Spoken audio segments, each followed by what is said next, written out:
So I'm going to read you something, and then I'm going to video something for you.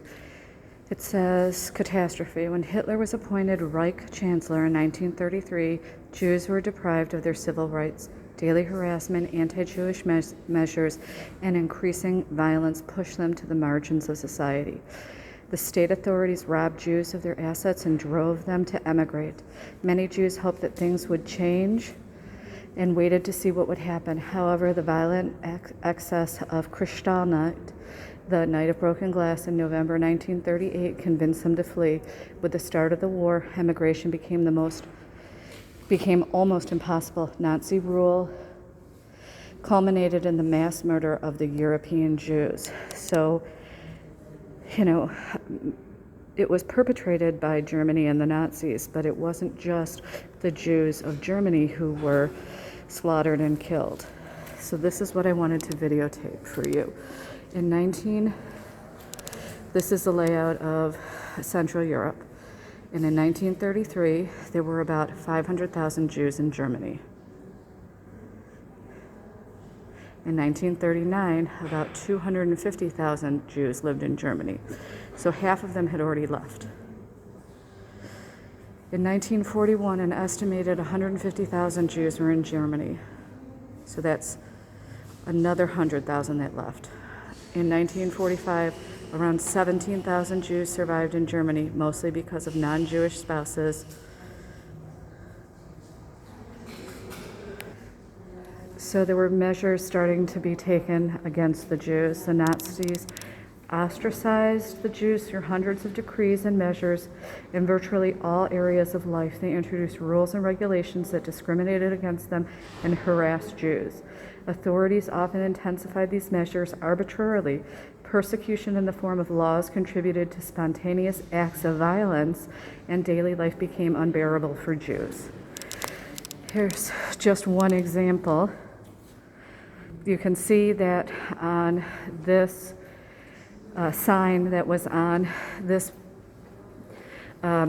person's business, he was made to cross off everything that he could do. It says that this was Werner Liebenthal's law office. In 1933, the Berlin lawyer and notary public, Dr. Werner Liebenthal, was banned from his profession. He was forcefully removed from the courtroom while working and then coerced by the police to cross out the professional titles on the sign outside his office in Schöneberg, district of Berlin. He managed to earn a meager living as a musician until migrating to Palestine in 1939. And you see, all around Europe this was happening. March in 1931, all Jewish judges and public prosecutors in Bavaria shall be dismissed. Provisionally Jewish notaries and locum notaries shall not be permitted to practice their profession. In 31, in March, in Prussia, Jewish judges shall be dismissed and are no longer permitted to enter the courthouse. In Prussia, Jews no longer could be admitted to the Bar Association. In April, in Prussia, Jewish notaries are advised to cease practicing their profession.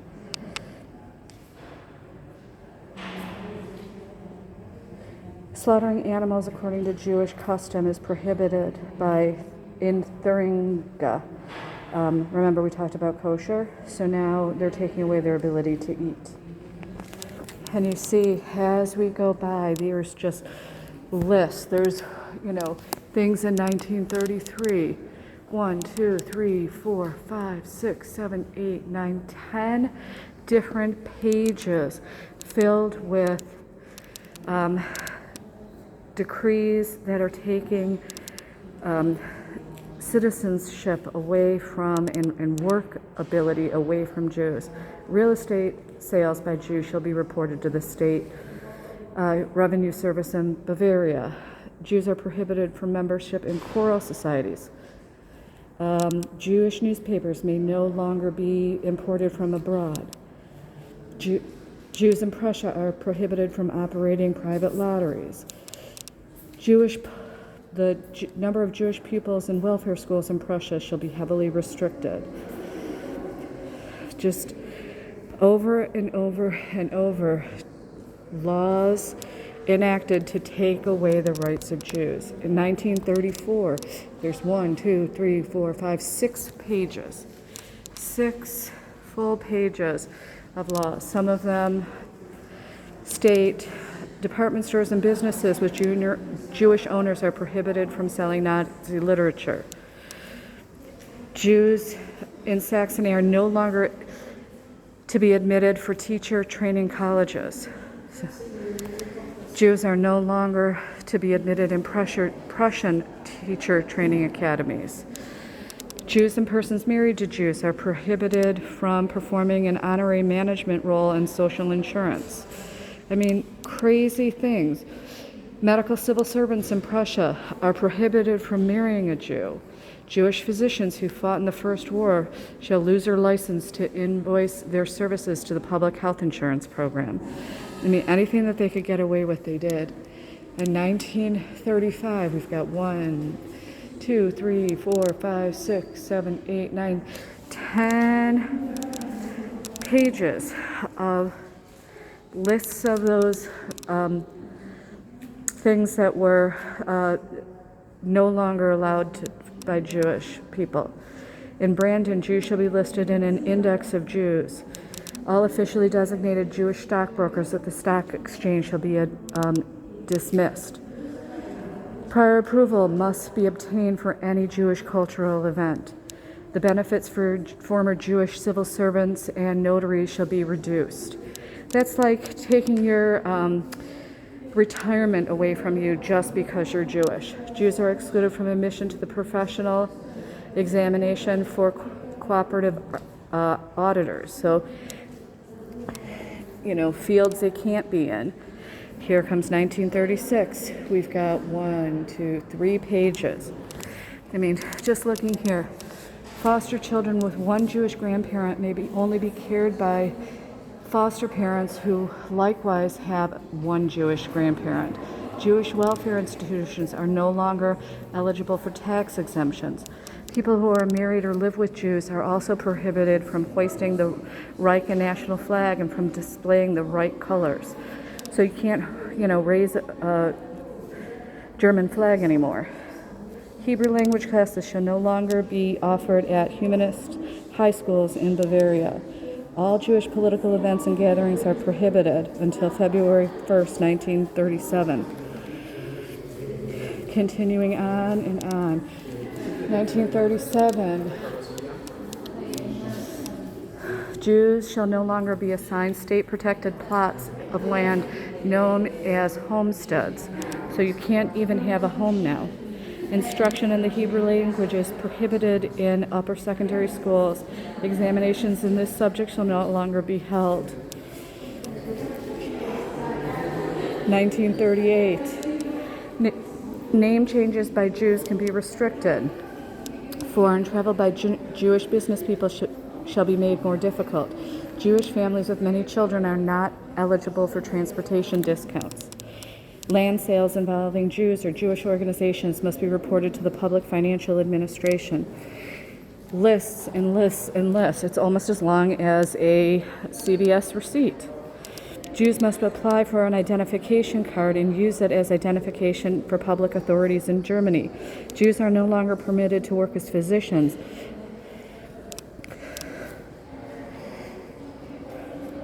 All damage to businesses and residents caused between 8 and 10 November shall be defrayed by the Jews affected. So basically, Kristallnacht, they're saying that the Jews who were affected have to pay for any repairs. And November 12th, 1938, Jews are no longer permitted to operate retail enterprises, craft businesses, or cooperatives. So they were taking businesses away. Reconstruction of ruined synagogues is not permitted. We've got more here. I mean, it's just incredible. If you look at the pages and pages and pages and pages of declarations against Jews. You know, we started in 1933, we're up to 1939. Illegal Jewish emigration must be prevented. Immigrants and their helpers must be arrested and sent to concentration camps.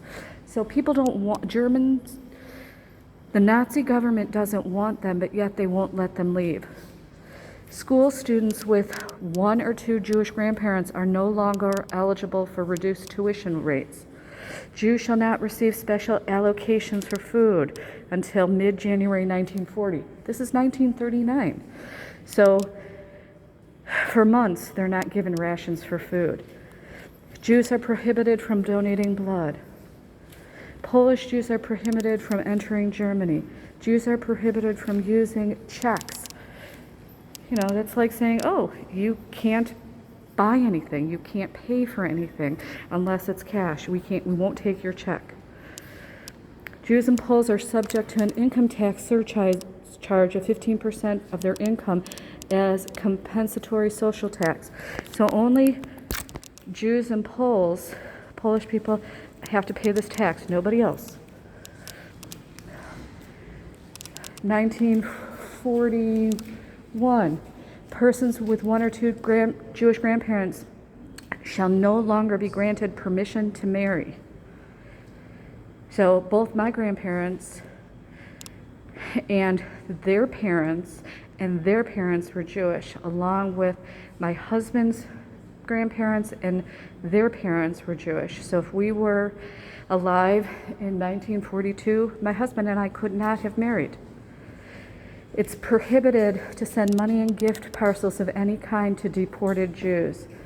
The furniture of deported Jews will preferably go to air raid victims, evacuees and resettled Germans from abroad.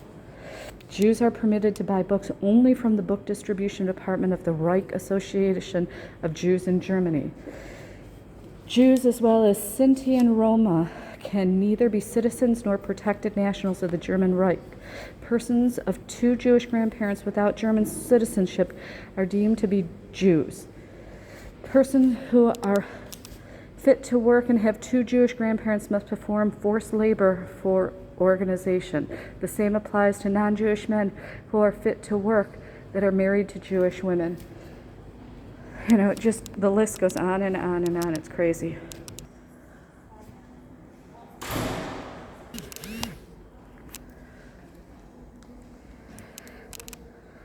Yeah.